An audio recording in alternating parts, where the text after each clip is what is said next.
Shalom, salam sejahtera bagi kita.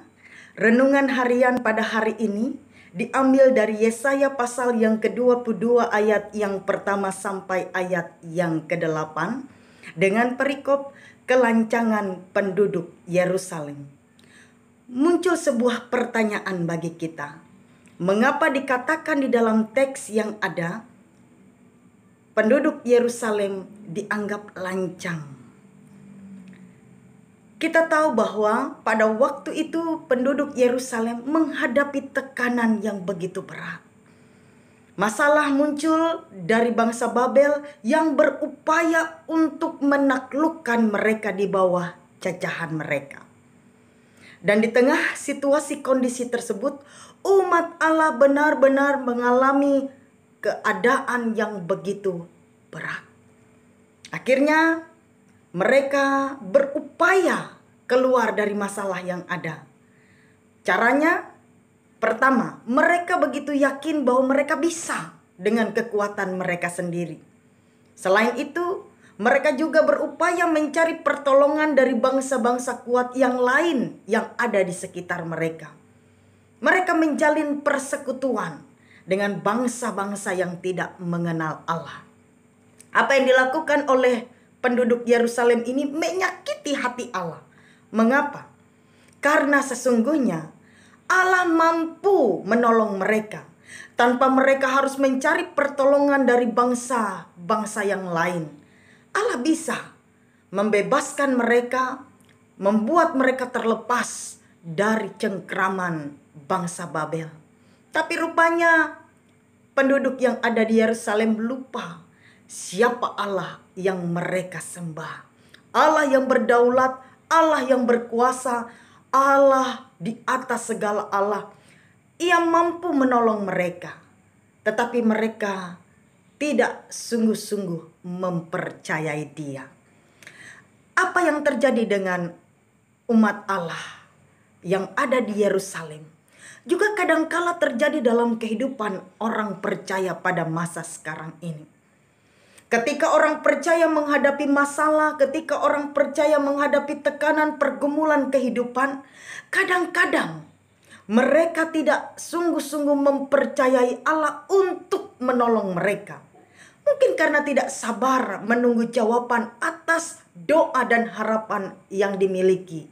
Mungkin karena iman mereka lemah, mereka mudah digoyahkan oleh berbagai godaan yang datang dari luar. Ada banyak orang percaya tidak mampu bertahan di dalam kesetiaan untuk menaruh pengharapan dan mengandalkan Allah sepenuhnya dalam hidup mereka. Ada banyak contoh yang dapat kita ambil.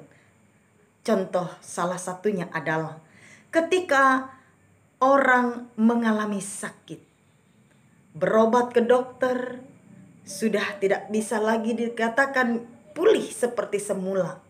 Bahkan dokter angkat tangan. Pada waktu itu yang dibutuhkan oleh orang percaya adalah kesetiaan untuk tetap mempercayai Tuhan. Sehingga di saat-saat sakit sekalipun, bahkan dalam kondisi yang dikatakan sudah tidak bisa, tidak ada harapan lagi. Pada waktu itulah kesetiaan orang percaya diuji kepada Tuhan. Kenyataannya ada banyak orang Kristen, ada banyak orang percaya, kemudian menanggalkan iman percayanya kepada Tuhan.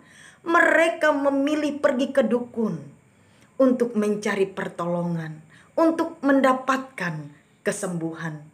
Selain itu, ada banyak juga orang Kristen menghadapi masalah ekonomi, keuangan, sehingga mereka diperhadapkan pada pilihan untuk tetap mempercayai Tuhan atau bertindak sendiri untuk mencari jalan keluar. Apa yang mereka lakukan? Ada yang memilih mencuri, melakukan tindakan penipuan, kejahatan-kejahatan yang kemudian semuanya itu bertentangan dengan kehendak Tuhan. Mereka lebih memilih menyelamatkan diri mereka dan mengkhianati Tuhan daripada tetap bertahan dengan kesetiaan dan ketaatan kepada Tuhan. Bapak, Ibu, saudara-saudara yang terkasih, Ketika penduduk Yerusalem, umat Allah yang ada pada waktu itu berkhianat kepada Allah, mereka ditinggalkan. Bahkan mereka mendapat penghukuman daripada Allah. Bagaimana dengan kita? Pengkhianatan-pengkhianatan yang kita lakukan, ketidaksetiaan yang kita lakukan, itu juga bisa membuat kita ditinggalkan oleh Allah. Bahkan kita kehilangan perlindungan dari Allah karena kita tidak benar-benar mengandalkan Allah lagi dalam hidup kita, tetapi diri kita sendiri ataupun hal-hal lain di luar Allah. Apa yang terjadi dengan penduduk Yerusalem, umat Allah yang ada, adalah sebuah pembelajaran berharga bagi kita. Jangan sampai kita mendapat penghukuman.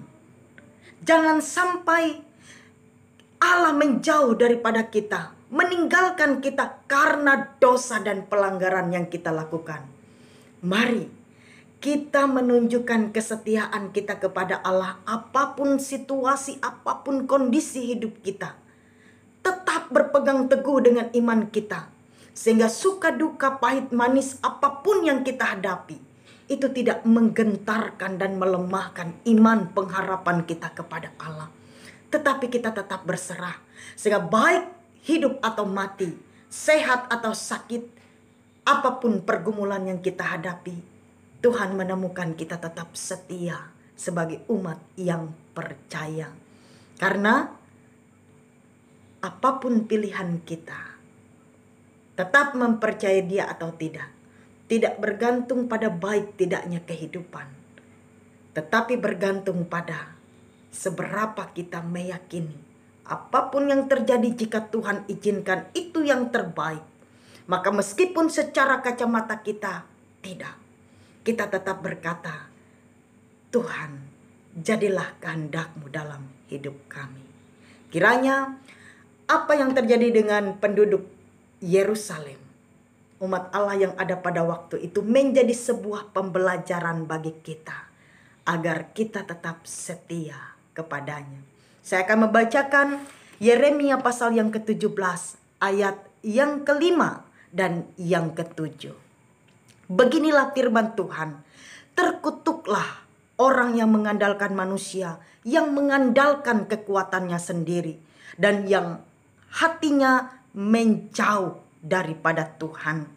Ayat yang ke-7, diberkatilah orang yang mengandalkan Tuhan, yang menaruh harapannya pada Tuhan. Tuhan Yesus memberkati.